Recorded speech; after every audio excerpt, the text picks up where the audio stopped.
Hello friends, vibrant GS study centre में आपका स्वागत है। आज हमारा नया टॉपिक है भारतीय समाचार पत्रों का इतिहास। तो आइए फिर भारतीय समाचार पत्रों के इतिहास के विषय में हम लोग चर्चा करते हैं और ये बताते हैं कि इनका इतिहास कहाँ से प्रारंभ होता है। और इन समाचार पत्रों के विषय में एक बात और बताना चाहते हैं कि इन समाचार पत्रों की जो भूमिका थी उस समय के हिसाब से बदलती रही है। तो आइए फिर हम इनके इतिहास के विषय में चर्चा करते हैं। इनका इतिहास वहां से प्रारंभ होता है जब भारत में यूरोपीय कंपनियां आती हैं। उन यूरोपीय कंपनियों में जैसे हमने आपसे पिछले क्लास में चर्चा किया था कि पुर्तगाली आए थे, डच आए थे, डेन आए थे, अंग्रेज आए थे, फ्रांसीसी आए थे। तो सबसे पहले भारत में जो प्रिंटिंग प्रेस आया था वो पुर्तगालियों द्वारा आया था और इन्हीं पुर्तगाली ईसाई मिशनरियों द्वारा गोवा में सन 1557 ईस्वी में पहली पुस्तक छापी जाती है। फिर अंग्रेजों द्वारा सन 1684 ईस्वी में बंबई में पहली प्रिंटिंग प्रेस की नींव रखी जाती है। फिर उसके बाद जो है यहाँ से इसके बाद फिर पत्रकारिता ईस्ट इंडिया कंपनी का शासन स्थापित हो जाने के बाद पत्रकारिता का दौर प्रारंभ होता है। हम आपको ये बता दें कि पत्रकारिता के दौर के प्रारंभ में सन 1780 में एक अंग्रेज महोदय थे, जे के हिक्की महोदय। इन्होंने ही सबसे पहले बंगाल गजट नामक समाचार पत्र का प्रकाशन किया था। बंगाल समाचार पत्र का जो इन्होंने प्रकाशन किया था उसे भारत का पहला समाचार पत्र माना जाता है। भारत का पहला समाचार पत्र माना जाता है। लेकिन इसके पहले भी जो है समाचार पत्र प्रकाशित हुए थे, जिसमें जो है हम आपको बताएंगे कि सन 1766 ईस्वी में एक विलियम बोट्स महोदय थे। एक ईस्ट इंडिया कंपनी के कर्मचारी थे और ईस्ट इंडिया कंपनी के कोर्ट ऑफ डायरेक्टर्स की नीतियों से काफ़ी असंतुष्ट हो गए थे, जिन्होंने अपने अखबार के माध्यम से कोर्ट ऑफ डायरेक्टर्स की नीतियों की आलोचना की और जमकर आलोचना की, जिससे ईस्ट इंडिया कंपनी इनसे नाराज हो जाती है, इनको वापस इंग्लैंड भेज देती है। उसके बाद जो है जो जेके हिक्की महोदय थे, इन्हीं को ही जो है जो बंगाल गजट इन्होंने पत्रिका का प्रकाशन किया था, तब से जो है बंगाल गजट को भारत का पहला जो है समाचार पत्र माना जाता है। तो दूसरी बात आपको यहाँ पर यह बता दिया जाए कि शुरुआत में जो पत्रकारिता होती थी उसमें ज़्यादातर अंग्रेज ही रहते थे। जो है अंग्रेजों की तरफ से पत्रकारिता की जाती थी और इन पत्रकारों का जो चरित्र था वो कंपनी की नीतियों की आलोचना करना नहीं था, बल्कि कंपनी की नीतियों को ही आगे चढ़ा करके बताना था। लेकिन इसमें स्वतंत्र और तटस्थ पत्रकारिता, एक अंग्रेज कर्मचारी भी थे, अंग्रेज अधिकारी थे या अंग्रेज थे जिनका नाम था जेम्स सिल्क बर्किंघम महोदय ने ही भारत में सर्वप्रथम निष्पक्ष और तटस्थ पत्रकारिता की नींव रखते हैं और इन्होंने ही सर्वप्रथम बताया कि जो प्रेस है ये जनता का प्रतिबिंब होता है। प्रेस को इन्होंने जनता का प्रतिबिंब कहा इन्होंने, और यहीं से आधुनिक प्रेस की नींव भारत में पड़ती है, इन्हीं के समय से। फिर उसके बाद क्या होता है, 18 अप्रैल 1818 ईस्वी में एक मार्समैन महोदय थे, ये भी अंग्रेज थे और इन्होंने जो है एक दिग्दर्शन पत्रिका का प्रकाशन किया था। ये बंगाली भाषा में था और ये जो है साप्ताहिक था। उसके बाद जो है फिर पत्रकारिता के बढ़ते दौर में फिर कुछ भारतीय भी आते हैं, जिसमें राजा राम मोहन राय थे। राजा राम मोहन बहुत ही उदारवादी थे। शुरुआत में जो पत्रकारिता होती थी वो केवल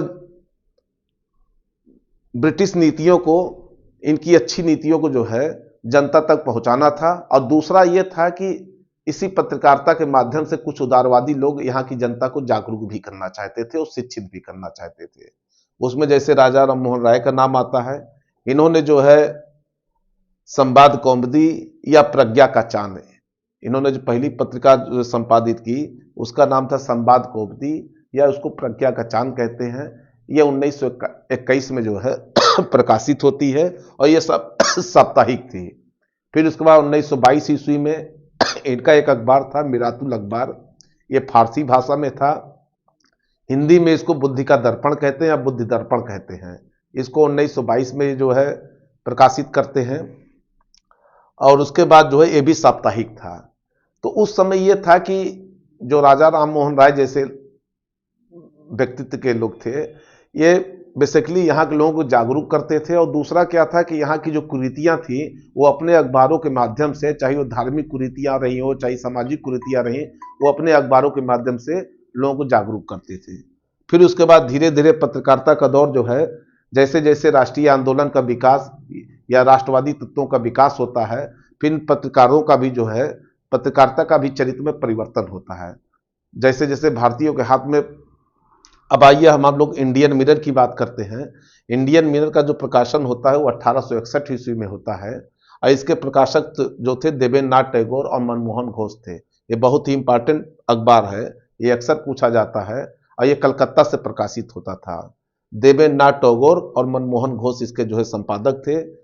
फिर उसके बाद एक बहुत ही महत्वपूर्ण पत्रिका आती है, अखबार आता है, अमृत बाजार पत्रिका।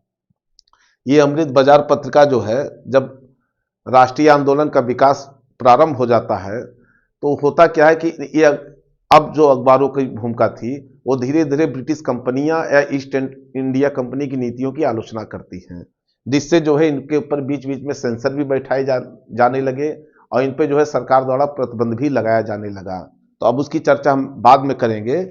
तो आइए अमृत बाजार पत्रिका की बात करते हैं। इसकी स्थापना जो है शिशिर कुमार घोष ने की थी 1868 ईस्वी में। यह कलकत्ता से प्रकाशित होता था, और यही अमृत बाजार पत्रिका थी, बहुत ही इंपॉर्टेंट अखबार है ये, जिसने वर्नाकुलर प्रेस एक्ट के खिलाफ रातों रात इसने अपनी भाषा चेंज कर दिया था और अंग्रेजी में छपने लगा था। फिर उसके बाद आता है एक बंगाली अखबार था। बंगाली अखबार का जो प्रकाशन होता है वो गिरीश चंद्र घोष करते हैं, और बाद में ये सुरेंद्रनाथ बनर्जी के हाथ में चला जाता है। ये बहुत ही इंपॉर्टेंट था बंगाली, बाद में सुरेंद्रनाथ बनर्जी के हाथ में चला जाता है। और उसके बाद हिंदू पैट्रियाट एक अखबार था। ये बहुत ही महत्वपूर्ण ये भी अखबार है, क्योंकि हिंदू पैट्रियाट की जो भूमिका थी, भारत में जब नील आंदोलन हुआ था तो इसी अखबार ने नील आंदोलन में बहुत बढ़ चढ़ करके हिस्सा लिया था, और नील आंदोलन में यहाँ के कृषकों का, जो नीलहे कृषक थे, उनका इन्होंने समर्थन किया था। तो हिंदू पैट्रियाट के जो संपादक थे वो गिरीश चंद्र घोष थे शुरुआत में, बाद में जो है हरिश्चंद्र मुखर्जी इसके प्रधान संपादक बन जाते हैं। उसके बाद फिर 1881 ईस्वी में 1881 ईस्वी में फिर उसके बाद केसरी और मराठा का संपादन होता है। इन दोनों अखबारों का संपादन जो है वो बंबई से होता है। इन दोनों अखबारों की राष्ट्रीय आंदोलन में बहुत बड़ी भूमिका रही है, और खास तौर से जब भारत में होम रूल लीग आंदोलन प्रारंभ होता है तो उस समय इनकी बहुत बड़ी भूमिका रहती है। इसके संपादक बाल गंगाधर तिलक माने जाते हैं, लेकिन शुरुआत में जो केसरी के संपादक थे वो अगरकर को माना जाता है। बाद में केसरी का संपादन बाल गंगाधर तिलक को मिल जाता है। और इसके विषय में आपको एक बात और बता दें कि केसरी का जो संपादन होता था वो पहले जो है मराठी में होता था, और जो इनका मराठा अखबार था उसका संपादन अंग्रेजी में होता था। इसको आप लोग ध्यान में बैठा लीजिएगा। केसरी का संपादन जो है वो किस में होता था? मराठी भाषा में होता था, और जो मराठा अखबार था उसका संपादन जो है अंग्रेजी में होता था। उसके बाद जो है दो तीन अखबार और हैं। जब राष्ट्रीय आंदोलन में मतलब उग्रता आ गई थी, या यूं कह सकते हैं कि क्रांतिकारी आंदोलन का दौर चल रहा था, तो उस समय इन पत्रिकाओं की बहुत ज्यादा भूमिका थी, जिसमें बंगवासी थे, काल था, केसरी था, और उसके बाद संध्या, युगांतर। कौन थे? फिर से भी एक बार मैं नाम दोहरा दे रहा हूं। बंगवासी था, काल था, केसरी था, और संध्या और युगांतर। इन पत्रिकाओं की बहुत बड़ी भूमिका थी। उसके बाद आइए देखिए सोम प्रकाश की चर्चा हम करते हैं। सोम प्रकाश का जो संपादन करते थे, बहुत ही महत्वपूर्ण ये जो है अखबार था। इसके जो संपादक थे ईश्वरचंद विद्यासागर थे, जिन्होंने 1858 ईस्वी में इसका संपादन प्रारंभ किया था। ये भी एक साप्ताहिक अखबार था, और इस सोम प्रकाश ने ही जो है, इसने भी हिंदू पैट्रियाट की तरह नील आंदोलन के समय नील कृषकों का इसने समर्थन किया था। ये बहुत ही इंपॉर्टेंट है, इसको आप लोग अक्सर परीक्षाओं में पूछा जाता है, इसको ध्यान में रखिएगा। और अभी हम आपको बताएंगे कि जो वर्नाकुलर प्रेस एक्ट लाया गया था, बेसिकली इसी सोम प्रकाश के लिए लाया गया था।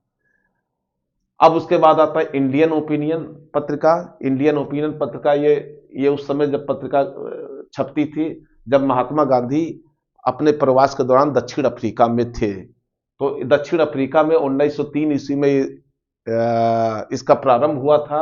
इसके जो संपादक थे वो थे मनसुख लाल नजर। इंडियन ओपिनियन के जो संपादक थे मनसुख लाल नजर थे। ये मनसुख लाल नजर कौन थे? ये गांधी जी के समय जो है नटाल कांग्रेस के सचिव थे।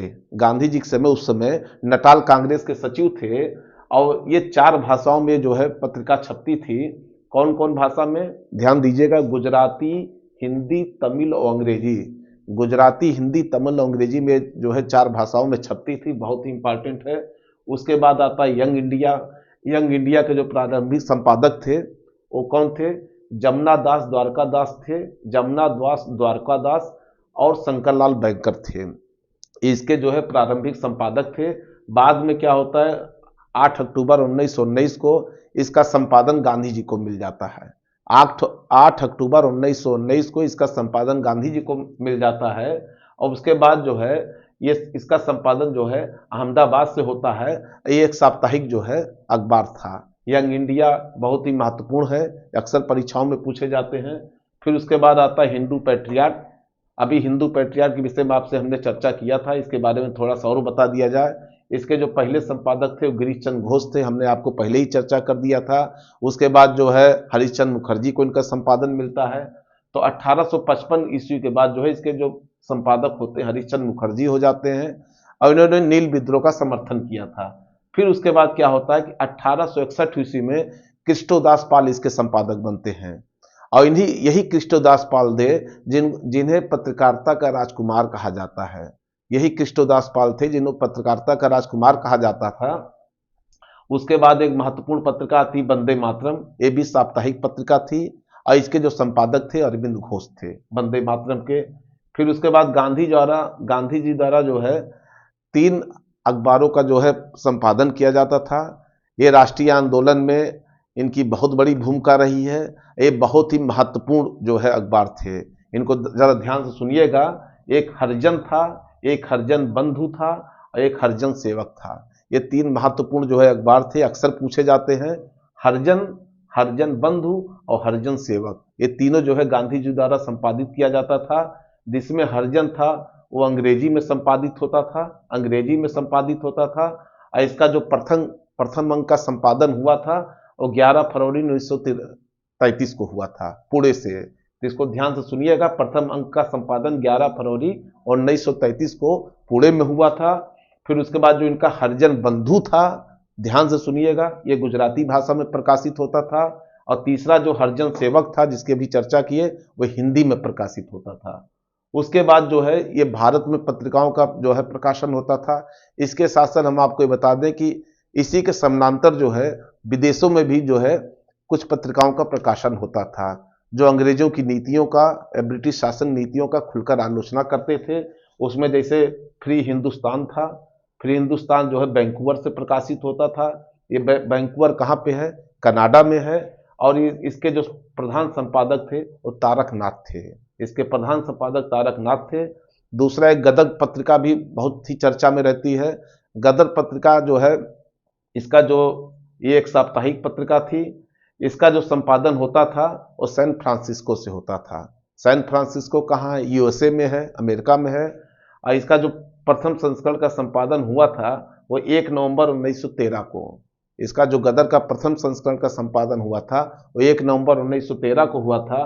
और इसके जो संपादक थे, इसके संपादक के बारे में हम चर्चा कर दें कि इसके संपादक लाला हरदयाल थे, सोहन सिंह भाखना थे और करतार सिंह सराभा थे। इसके महत्वपूर्ण जो संस्थापक थे हरदयाल थे, सोहन सिंह भाखना थे और कौन थे? करतार सिंह सराभा थे। ये जो गदर पत्रिका है इसके विषय में आपसे चर्चा कर दे, ये 7 भाषाओं में छपती थी। इसको बहुत ध्यान से सुनिएगा। गदर पत्रिका 7 भाषाओं में छपती थी। और इसकी जो पहली भाषा थी, ये पहला उर्दू में छपा था सर्वप्रथम। उसके बाद 9 दिसंबर 1913 को गुरुमुखी में छपने लगा। तो पहला क्या हो गया? उर्दू हो गया। दूसरा गुरुमुखी में छपने लगा। उसके बाद जो है और भाषाओं में छपना प्रारंभ हुआ, जिसमें मराठी हो गया, एक हिंदी हो गया, अंग्रेजी हो गया, गुजराती हो गया और सबसे अंतिम में पख्तूनी भाषा में छपा था। सबसे अंतिम में पख्तूनी भाषा में छपा था। तो ये परीक्षा में अक्सर पूछा जाता है कि जो गदर पत्रिका थी वो कितनी भाषाओं में छपता था, तो 7 भाषाओं में छपता था। इसको हमने आपको ये बता दिया। अब आते हैं, हम इस पर चर्चा करते हैं, प्रेस पर प्रतिबंध कब कब लगाए गए। तो प्रेस पर जो प्रतिबंध लगाया गया, सर्वप्रथम जो है प्रेस पर प्रतिबंध जो है लॉर्ड वेलेस्ली ने लगाना मतलब प्रारंभ किया। 1799 ईस्वी में इन्होंने जो है प्रेस पर सबसे पहले सेंसर बैठाया, और इस सेंसर में क्या किया, इन्होंने एक पत्रेक्षण अधिनियम पारित किया। कौन? लॉर्ड वेलेस्ली पत्रेक्षण अधिनियम पारित करते हैं, और इस पर इन्होंने कह दिया कि सभी पत्रों, समाचार पत्रों पर युद्धकालीन सेंसर बैठाया जाता है और इनको जो है बंद करा दिया जाए। फिर इस सेंसर को जो है क्या करते हैं, पहले अखबारों में था, अखबारों के खिलाफ था, बाद में 1807 ईस्वी में इसका और प्रसार करते हैं, और करते हैं कि ये पंपलेट और पत्रिकाओं और अखबारों में, मतलब पत्रिकाओं और पंपलेटों तक भी इसका जो है वो करते हैं, एरिया कवर करते हैं। उसके बाद क्या होता है कि लॉर्ड हेस्टिंग महोदय सन 1818 ईस्वी में ये जो सेंसर बैठाया जाता है इसको समाप्त कर देते हैं। उसके बाद सन 1823 ईस्वी में एक एडम्स गवर्नर जनरल थे भारत के, इन्होंने क्या किया था, एक अनुगिप्त का नियम लेकर के आए थे 1823 का। मतलब अब कोई भी आपको जो है, अगर मान लीजिए पत्रकारिता का कार्य करते हैं तो आपको लाइसेंस लेना अनिवार्य हो जाएगा। तो इन्होंने लाइसेंसिंग व्यवस्था पत्रकारिता में प्रारंभ किया। उसके बाद जैसा आपको पता है कि लॉर्ड विलियम बेंटिंक का कार्यकाल आता है। तो हम ये आपको बता दें कि जो पत्रकारिता का इतिहास में भी आपसे चर्चा कर रहा हूं, इसमें समय समय पे कुछ उदारवादी गवर्नर जनरल आते हैं, कुछ काफी निरंकुश गवर्नर जनरल भारत में आए। तो जैसा गवर्नर जनरल आते रहे, उनका जो चरित्र रहा, उसी हिसाब से वो पत्रकारिता के प्रति भी अपना जो है वो रवैया रखते थे। अब जैसे विलियम बेंटिंक की चर्चा करते हैं, तो विलियम बेंटिंक उदारवादी गवर्नर जनरल थे।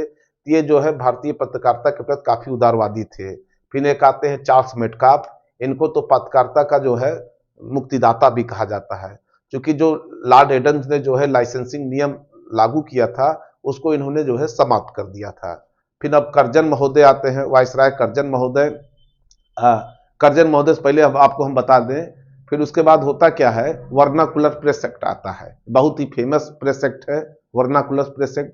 ये 1878 ईस्वी में लागू किया जाता है। उस समय जो भारत के वायसराय थे वो लॉर्ड लिटन थे। इनका काल जो है 1876 से लेकर 1880 ईस्वी तक माना जाता है। इस प्रेस एक्ट को मुंह बंद करने वाला कानून कहा जाता है। इस प्रेस एक्ट को मुंह बंद करने वाला कानून कहा जाता है। और इसमें यह व्यवस्था थी कि मजिस्ट्रेट को यह अधिकार दिया गया था कि किसी भी भारतीय भाषा, ये बेसिकली भारतीय भाषा के लिए लाया गया था, जो अखबार भारतीय भाषा में छपते थे ये उन्हीं के लिए लाया गया था। तो इसमें यह कहा गया था कि किसी भी भारतीय भाषा के समाचार पत्र से पहले बॉन्ड पेपर जो है, बॉन्ड पेपर पर हस्ताक्षर करवा लिया जाता था, और ये उसमें यह बात कही जाती थी कि कोई भी ऐसी सामग्री नहीं छापेगा जो सरकार के विरोध में हो। फिर यह जो अधिनियम लाया गया था, वो अभी हम आपसे चर्चा किए थे, सोम प्रकाश जो था, ये देखिए ईश्वर चंद्र विद्यासागर द्वारा जो है ये सोम प्रकाश था। तो ये जो अधिनियम लाया गया था, ये 3-4 अखबारों के लिए लाया गया था, जिसमें सोम प्रकाश था, एक भारत मिहिर था, और उसके बाद जो है एक ढाका प्रकाश था, एक सहचर था। इसको फिर से मैं एक बार रिपीट कर दे रहा हूं, सोम प्रकाश था, भारत मिहिर था, एक ढाका प्रकाश था, एक सहचर था। ये इन्हीं के लिए लाया गया था। और इसी जो वर्नाकुलर प्रेस एक्ट आता है, इसी वर्नाकुलर प्रेस एक्ट के से बचने के लिए अमृत बाजार पत्रिका, जिससे पहले हमने अभी चर्चा किया था, रातों रात जो है अंग्रेजी में छपने लगा था। उसके बाद लॉर्ड कर्जन महोदय के समय क्या होता है, लॉर्ड कर्जन महोदय करते क्या है कि सन 1908 ईस्वी में ये क्या करते हैं, न्यूज़पेपर एक्ट अधिनियम पारित करते हैं लॉर्ड कर्जन महोदय। और ये कहते हैं कि उन मतलब जो मुद्रणालय थे, इनकी संपत्ति को जब्त कर ली जाएगी यदि वो ऐसा कोई बात छापते हैं जो जिससे हिंसा फैलती हो। तो ये लॉर्ड कर्जन महोदय ने किया था। अब आइए हम आपसे चर्चा कर देते हैं कि पत्रकारिता के समय जो है कौन भारतीय जेल गया था। तो पत्रकारिता के तहत सजा पाने वाले जो पहले भारतीय थे वो बाल गंगाधर तिलक थे। इनको जो है सन 1882 ईस्वी में जब अंग्रेजों ने कोल्हापुर के महाराजा के प्रति जो है महाराज के प्रति धृष्टता व्यक्त की थी, तो इन्होंने अपनी पत्रिका के माध्यम से इनकी बड़ी आलोचना की थी, जिसके तहत इनको जो है 4 माह की पहली बार जो है जेल की सजा हुई थी। फिर दूसरी बार क्या होता है, इन्हीं बाल गंगाधर तिलक को जो है 1897 ईस्वी में जब दो अंग्रेजों की हत्या जो है चापेकर बंधुओं द्वारा की जाती है, तो इसकी ये जो है इन पर यह आरोप लगाया जाता है कि उन चापेकर बंधुओं को बाल गंगाधर तिलक ने भड़काया था, जिसके तहत इनको 18 माह की सजा दी जाती है। और इस प्रकार से जो है ये टॉपिक खत्म होता है। लेकिन कुछ इसमें 2-4 पॉइंट हम और आपको बता देना चाहते हैं जहां से परीक्षा में प्रश्न बनने की संभावना होती है। जैसे एक नेशनल हेराल्ड अखबार था, इसके जो संपादक थे वो जवाहरलाल नेहरू थे और इसका संपादन जो है अंग्रेजी में होता था और इसका जो स्थान था वो दिल्ली से इसका संपादन होता था। फिर एक जो है द ट्रिब्यून, बहुत ही इंपॉर्टेंट जो है अखबार था। द ट्रिब्यून के जो संपादक थे वो सर दयाल सिंह मजीठिया थे। इसके संपादक ये भी अंग्रेजी में ही संपादित होता था और ये चंडीगढ़ से होता था। फिर 2 और अखबार हैं बहुत महत्वपूर्ण, एक अल हिलाल और दूसरा एक अल बिलाल। अल हिलाल और अल बिलाल के जो संपादक थे वो मौलाना अबुल कलाम आजाद थे। ये कलकत्ता से संपादित होता था सन 1912 ईस्वी में और ये उर्दू भाषा में होता था। फिर एक आता है प्रताप पत्रिका थी, प्रताप अखबार था जिसको गणेश शंकर विद्यार्थी संपादित करते थे और ये कानपुर से संपादित होता था। 1910 ईस्वी में प्रारंभ हुआ था और इसकी भाषा जो है हिंदी थी। ये लोग बहुत ध्यान से सुनिएगा। और उसके बाद एक कामरेड जो है अखबार था, कामरेड भी बहुत महत्वपूर्ण है। इसके जो संपादक थे मोहम्मद अली जिन्ना थे और इसका जो संपादन होता था वो अंग्रेजी विषय में होता था। अब आइए 2 तथ्य और आपको हम चर्चा कर देते हैं। उन 2 तथ्यों में बताने से पहले हम आपको ये बता दें कि जो कुछ गवर्नर जनरल थे जिनको प्रेस विरोधी कहा जाता है और कुछ गवर्नर जनरल वायसराय ऐसे थे जिनको प्रेस स्वतंत्रता का मतलब प्रेस के स्वतंत्रता के पक्ष में थे। जो प्रेस के स्वतंत्रता के विरोधी थे उसमें पहला नाम लॉर्ड बेलेजली का आता है, मिंटो थे, लॉर्ड एडम्स थे, कैनिंग थे और लिटन थे। फिर से मैं एक बार रिपीट कर दे रहा हूं, जो प्रेस विरोधी थे उसमें लॉर्ड बेलेजली का स्थान आता है, लॉर्ड मिंटो का नाम आता है, लॉर्ड एडम्स का नाम आता है, कैनिंग का नाम आता है और लिटन का नाम आता है। और जो स्वतंत्रता के समर्थक थे वो लॉर्ड हेस्टिंग्स थे। फिर आता है लॉर्ड विलियम बेंटिंग का नाम आता है। फिर मेटकाफ का नाम आता है, चार्ल्स मेटकाफ का नाम। फिर मैकाले का नाम आता है और फिर रिपन का नाम आता है। ये लोग जो गवर्नर जनरल थे ये प्रेस के स्वतंत्रता के समर्थक थे। तो इस प्रकार से यहाँ ये टॉपिक समाप्त होता है। कल हम आपको जो है पुनर्जागरण काल के विषय में चर्चा करेंगे। धन्यवाद।